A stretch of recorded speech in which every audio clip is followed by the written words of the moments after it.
आत्मा न स्त्री है न पुरुष।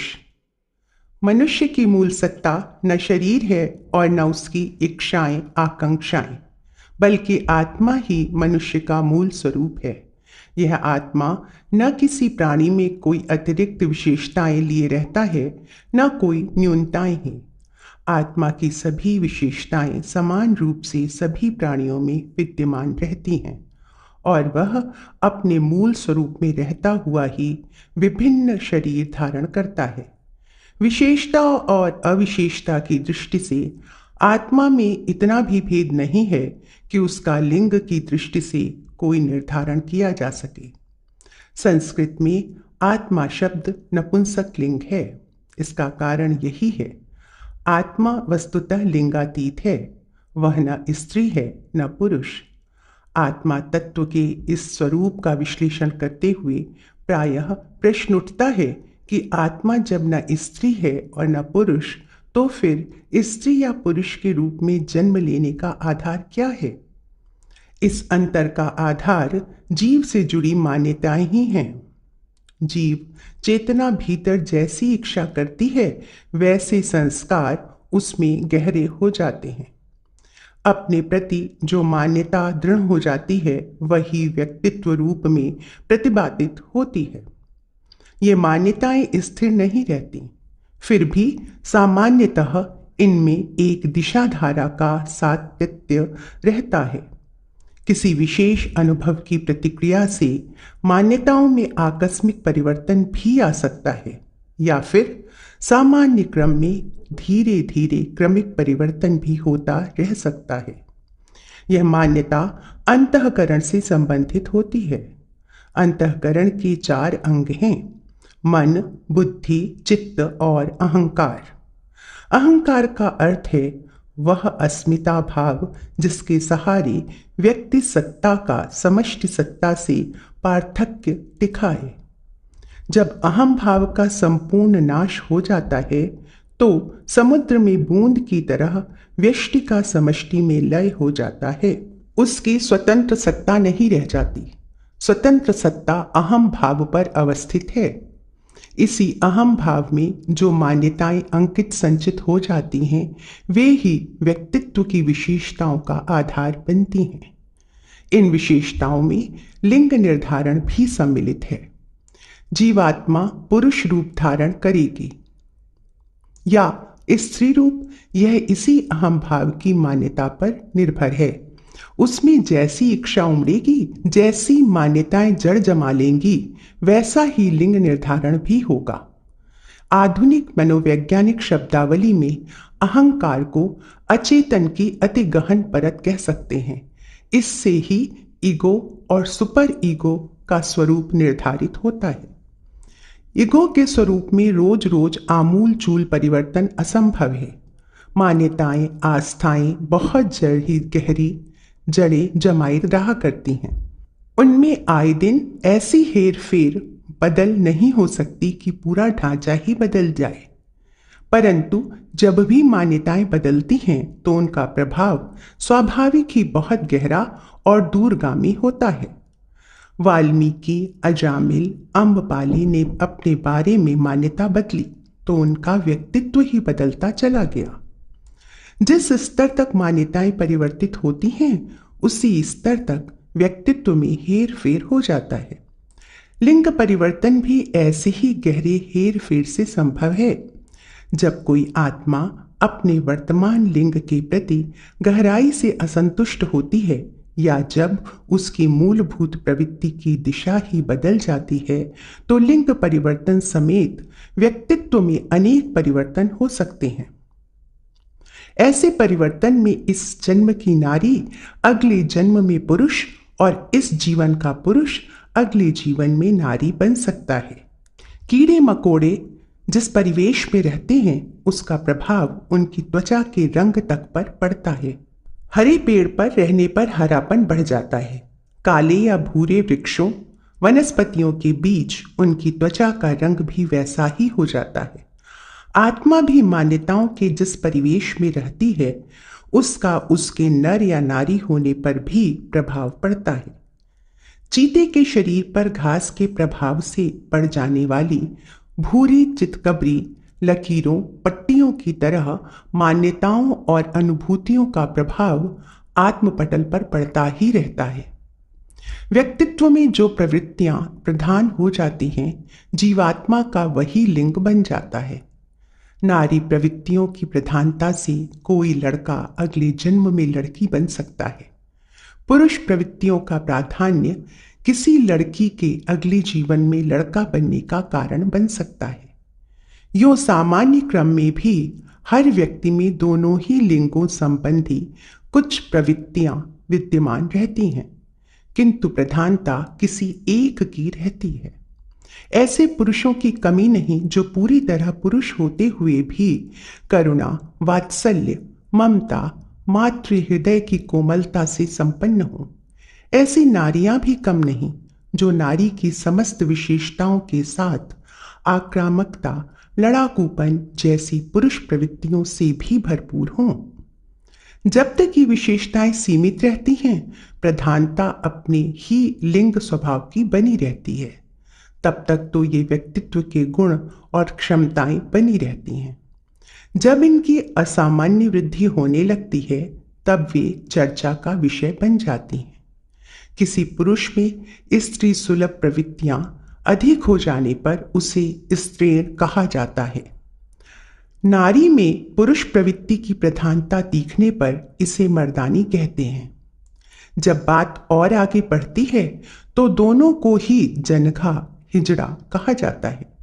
यह मनोवृत्तियों के परिवर्तन का परिणाम है। जब यह परिवर्तन मनोवृत्तियों से भी अधिक गहराई तक में होता है, संस्कार और मान्यताएं उलट पुलट जाती हैं, तब पूरा ढांचा ही बदल जाता है तथा लिंग परिवर्तन हो जाता है। ब्राजीलवासी श्रीमती इडा लॉरेंस 12 बच्चों की मां बन चुकी थी और अब संतान प्रजनन की संभावना क्षीण ही हो गई थी। तभी उन्हें सेन्यास में भी उनकी मृत पुत्री इमिलिया ने संदेश दिया कि मैं पुनः तुम्हारे गर्भ से ही जन्म लेना चाहती हूं, किंतु इस बार पुत्र रूप में। इस लड़की इमिलिया को जब वह जीवित थी, अपने लड़की होने से घोर असंतोष था। उसने विवाह करने से इनकार कर दिया था और लड़की होने की ग्लानि से 20 वर्ष की वय में विष खाकर मर गई थी। अपने संदेश के कुछ ही दिनों बाद उसने अपनी पूर्व मां की श्रीमती लॉरेंस के गर्भ में प्रवेश किया। यथासमय वह पुत्र रूप में पैदा हुई। माँ बाप ने उसका पोलो नाम रखा। इस लड़के पोलो की अनेक प्रवृत्तियां अब भी इमिलिया जैसी थीं। लड़का हो जाने पर भी उसके व्यक्तित्व में अनेक नारी सुलभ विशेषताएं विद्यमान थीं, किंतु था वह पूरी तरह से लड़का ही।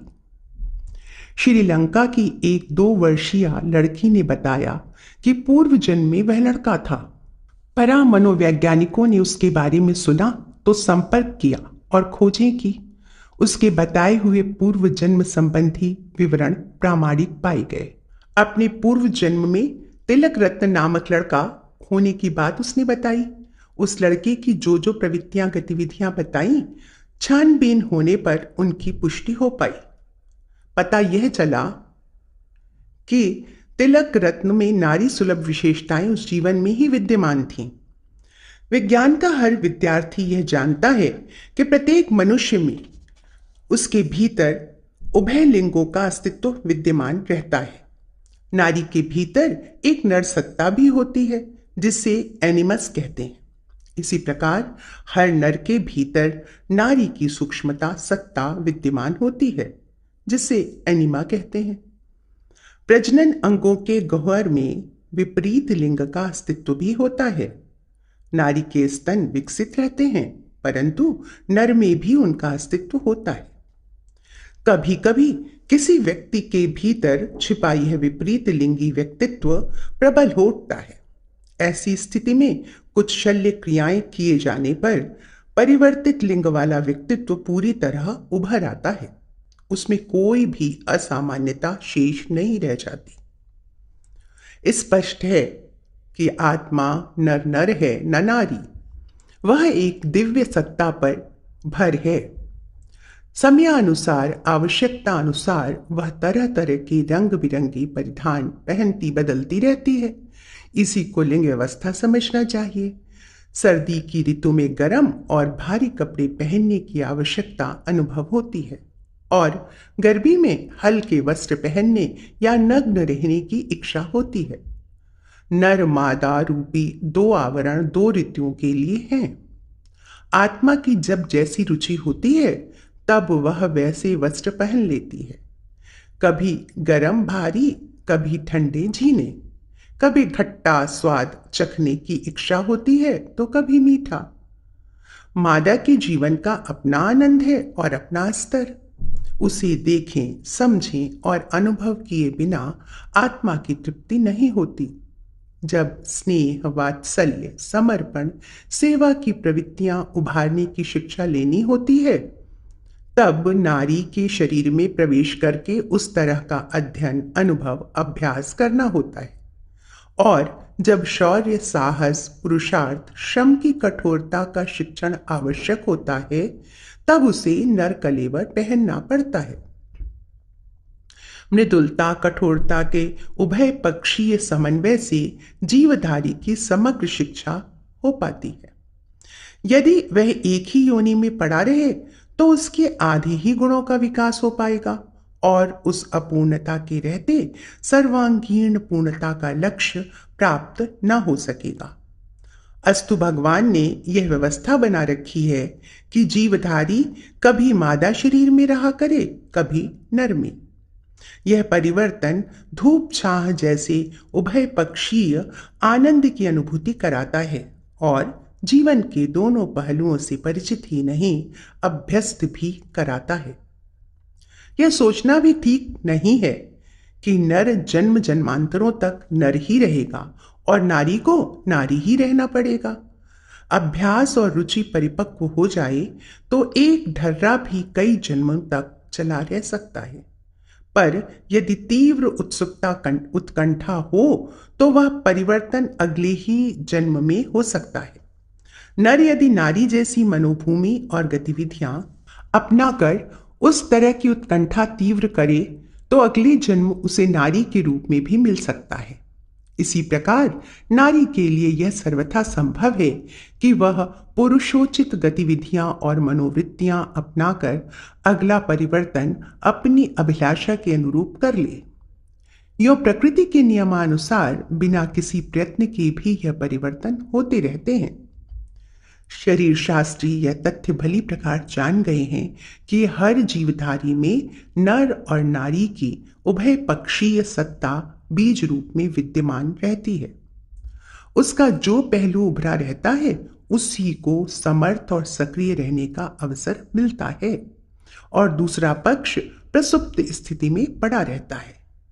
यदि उभार दूसरी दिशा में बह निकले तो सुप्त पक्ष जागृत हो सकता है और यदि जागृत को सुषुप्ति में चला जाना पड़ता है। सृष्टि में ऐसे अगणित जीवधारी विद्यमान हैं जिनमें नर और नारी के दोनों पक्ष समान रूप से सक्रिय होते हैं। वे एक ही जीवन में कभी नर और कभी मादा बनते रहते हैं। जब उनका जी आता है अपने संकल्प बल से नर बन जाते हैं और जब उमंग उठती है नारी बन जाते हैं। नारी स्वभाव से ही नहीं, बिना किसी कठिनाई के नारी अंगों का भी विकास अधूरा नहीं होता, वरन इस सीमा तक प्रखर होता है कि संतानोत्पादन भी भली प्रकार से हो सके। आज का नर कल नारी बनकर अपने पेट में गर्भ धारण करेगा और परसों बच्चे जनेगा। यह बात विचित्र लगती है पर है सर्वथा सत्य। कितने जीवों में यही प्रवृत्ति है और वे एक ही जीवन में इस प्रकार के उभय पक्षीय आनंद की अनुभूतियां लेते रहते हैं। उनके जीवन समुद्र में कभी नर का ज्वार आता है और कभी नारी का भाटा। प्रकृति ने उन्हें इच्छा अनुसार आवरण बदलने की जो सुविधा दी है, वैसे ही यदि मनुष्यों को भी मिली होती तो वे भी इस प्रकार का आनंद लाभ लेते। इतना ही नहीं, नर और नारी के बीच असमानता की जो खाई बन गई है, उसके बनने का कोई कारण न रहता। फिर न कोई छोटा समझा जाता, न कोई बड़ा।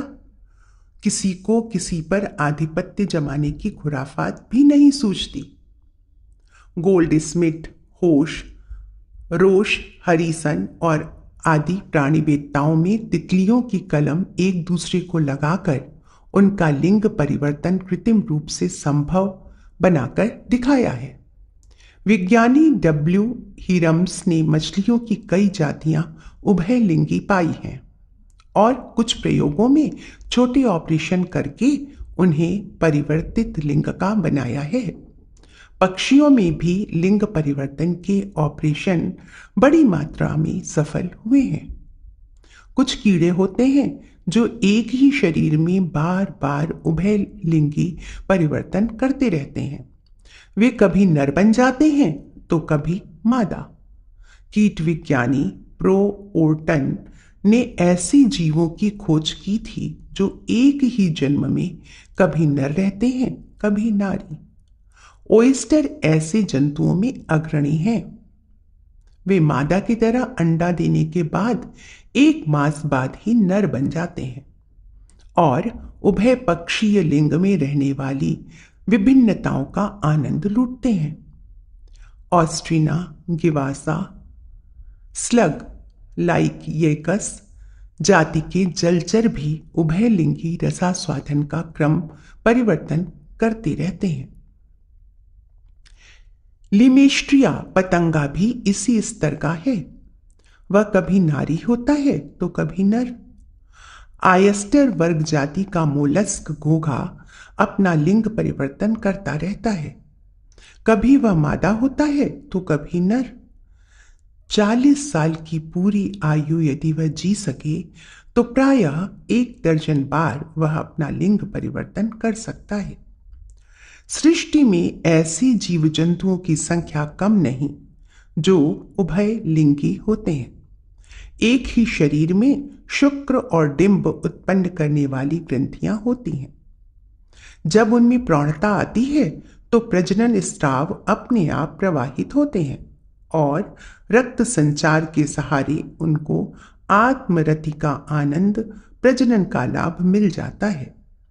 ड्रोसोफिला मक्खी, हैवरोव्रेकन ततैये, silkworm moth, wax moth, gypsy moth, अलोकेस्पिस जैसे अनेक पतंगे उभयलिंगी होते हैं। प्रजनन क्रिया के लिए योनि संयोग भी आवश्यक समझा जाता है, पर वनस्पति जगत में ऐसा संयोग बहुत कम, लगभग नहीं ही होते हैं। उनमें भी नर और मादा तो रहते हैं, परंतु नए पेड़ पौधों का विकास उद्भव बीजों से ही होता है। बीज गलकर अंकुर और पत्र पल्लवों के रूप में विकसित होता है और एक से अनेक बनने का क्रम अपनाकर वही पुष्ट पौधा बनकर कितने ही नए बीज हर साल उत्पन्न करता है। यह प्रजनन क्रिया वनस्पति जगत की सर्वविदित परिपाटी है। गन्ना, गुलाब आदि अगणित पौधे उनके टुकड़े करके गाड़ देने पर अलग अलग पौधे बन जाते हैं। वट, गूलर जैसे वृक्षों की बड़ी डालियां भी नए पेड़ का रूप धारण करती हैं। विकसित पुष्पों के पराग हवा में उड़कर एक से दूसरे तक पहुंचते हैं। मक्खियां और तितलियां भी उनका स्थानांतरण करती रहती हैं। इस प्रकार पराग युगल परस्पर योग संयोग मिलाकर बिना रतिक्रिया के अपनी वंश वृद्धि करते रहते हैं। छोटे जीवों में भी यह गुण होता है कि वे अपने शरीर से अपनी ही सरीखी नई संतति उत्पन्न कर सकें। यूं दूसरी जाति की उत्पत्ति तो सहज ही हो जाती है। पेड़ में सड़ा अन्न मल कृमि बनकर विष्ठा के साथ निकलता है। शरीर पर चिपका हुआ मैल जुएं चीलर बनता है। जीवित या मृत शरीर का सड़ा हुआ मांस आंख से देखे जा सकने वाले कीड़ों के रूप में अनायास बदल जाता है। सड़े हुए फल और तरकारियों में भी उसी रंग रूप के कीड़े रेंगते देखे जा सकते हैं। यह प्रजनन ही है। सड़न को रतिक्रिया तो नहीं कह सकते और न उससे सहधर्मी जीव उत्पन्न होता है, फिर भी इसे जीव उत्पादन तो कह ही सकते हैं। कीचड़ और गंदगी में मक्खी, मच्छरों और रेंगने वाले कृमियों का उत्पन्न होना इसी स्तर का प्रजनन है, जिनकी गणना जीवधारियों में की जाती है। ऐसे प्राणी भी अपने शरीर के ही टुकड़े बखेर कर अपनी जाति के नए प्राणी को जन्म देकर विधिवत वंशवृद्धि करते रहते हैं। इसलिए उन्हें जोड़ा ढूंढने या रतिक्रिया के सहारा लेने की जरूरत नहीं पड़ती। अपना शरीर ही इसके लिए पर्याप्त होता है और उसी से उभय पक्षीय मिलन संयोग से लेकर प्रजनन तक की सारी आवश्यकताएं सुचारू रूप से संपन्न होती रहती हैं। अमीबा और डायटम जीव इसी स्तर के हैं। उनमें जब प्रौढ़ता आती है तो अपने ही शरीर को भुलाकर उसका आधा भाग अलग छिटका देते हैं और वह एक स्वतंत्र प्राणी बनकर अपनी अलग वंश परंपरा का संचालन करता है। जीवित कहे जाने वाले प्रत्येक जीवधारी या जीवाणु में मेटाबॉलिज्म या चयापचय प्रजनन शक्ति होती है। सृष्टि में जीवधारियों का उत्पादन, अभिवर्धन